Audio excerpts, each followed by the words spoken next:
Bonjour, ça me fait plaisir de vous parler un peu plus en détail de la planification stratégique, un point qui a été adopté à la séance du Conseil du 2 avril, ainsi que la mission, vision et valeurs de la Ville. Mais sans plus tarder, je vous laisse avec la directrice générale, Mme Marilyn Fournier, qui va vous expliquer un peu plus la démarche qu'on a prise, dans le fond, pour arriver à notre planification stratégique.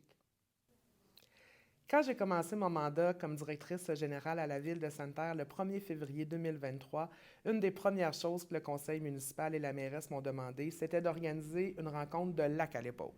Pour nous, à ce moment-là, un lac à l'épaule, c'était une journée et demie, 2 jours, tout le monde ensemble pour discuter de l'avenir de la ville.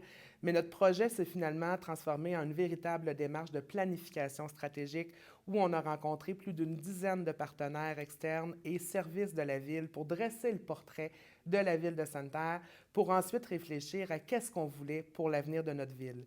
Donc, la planification stratégique qui est présentée aujourd'hui est un plan pour les 4 prochaines années qui va faire de Sainte-Terre la ville la plus inclusive, la plus dynamique, la plus prospère et surtout la plus fière de l'Abitibi-Témiscamingue. Je suis très heureuse d'avoir participé à cette démarche de planification stratégique. Comme vient de mentionner Marilyn, le processus pour y arriver à la planification stratégique, pour nous, c'était important d'avoir un portrait clair de la ville. Qu'est-ce qui définissait notre ville avant de pouvoir se projeter dans l'avenir? Donc, on a fait un portrait, mais en tenant compte également des différentes menaces, des opportunités, des forces et des faiblesses que la ville avait pour arriver à 4 orientations stratégiques. Donc, on voulait que la ville soit plus dynamique, plus prospère, inclusive, mais aussi, surtout, très fière. Dans le fond, je vous nomme quelques projets, là, vous allez pouvoir en prendre connaissance plus tard, mais quelques projets en lien avec le programme triennal d'immobilisation qui a été adopté en décembre 2023 en lien avec le budget. Donc, tout ça est réfléchi depuis déjà décembre 2023. Les différentes infrastructures, travailler sur nos rues, travailler sur les différentes infrastructures sportives, de loisirs, faire des activités, dans le fond, organiser des activités pour rassembler encore plus les gens.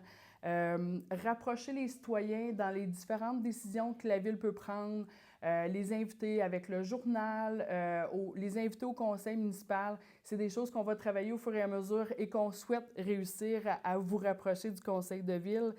Stimuler, continuer à diversifier l'économie, toujours en collaboration avec la Corporation de développement économique de Sainte-Terre. Travailler sur différents projets. Pour nos aînés, vous le savez, on est rendu municipalité amie des aînés, le programme MADA qu'on appelle, donc travailler sur notre plan d'action pour les aînés, pour notre jeunesse.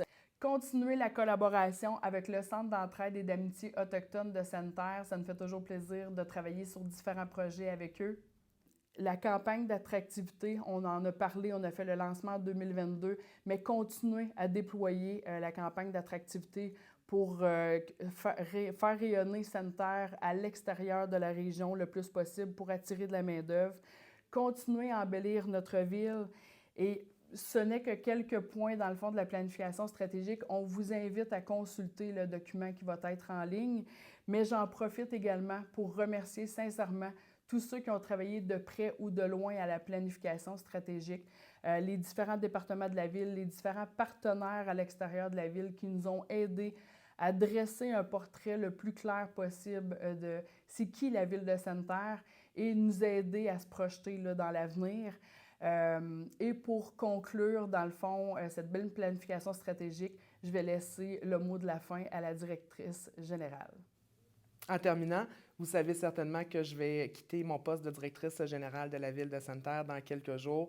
Je suis vraiment très fière d'avoir participé à cet exercice de planification stratégique qui sera, j'en suis certaine, porteuse pour la Ville de Sainte-Terre, ses employés et ses citoyens.